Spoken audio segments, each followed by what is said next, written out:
समस्त को धन्यवाद। आम बस मालिक तरफ गोटे गत 2 तारीख दिन गोटे चिट्ठी देथिलु एग्जीक्यूशन को जे ऑल ऑफ ए सडन राताराति टेंडर सरला पर 10 टଙ୍କା ରୁ 20 ଟଙ୍କା पार्किंग फी करथिले। आमे से पार्किंग फी बारे किसी कहना चाहूनु, किंतु पार्किंग फी जो 10 टଙ୍କା थिला ताको 20 टଙ୍କା बढ़ेले जो मौलिक सुविधा बस स्टैंड दबा कथा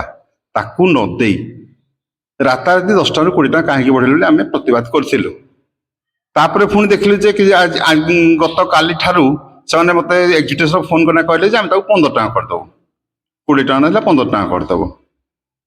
ये जो ट्रम्प सरकार जो टारिफ 50% 18% ये सब कर सेमती से 20% करे 20 टଙ୍କା कले पुणी ताको संगे संगे आना 15 टଙ୍କା रखिदेले। किंतु आमर दाबी प्रमुख दाबी है बस स्टाण्ड रे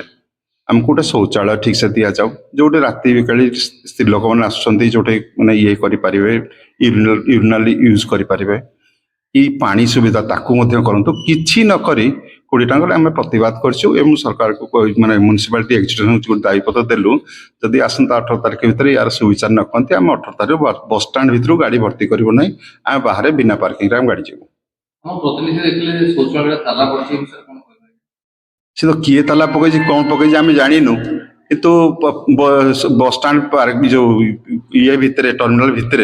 गोटे 2टी अच्छी शौचालय बहुत दिन कि खोला चाहूनी कि ताला पड़ने से रखाई किए रखी आम जानू।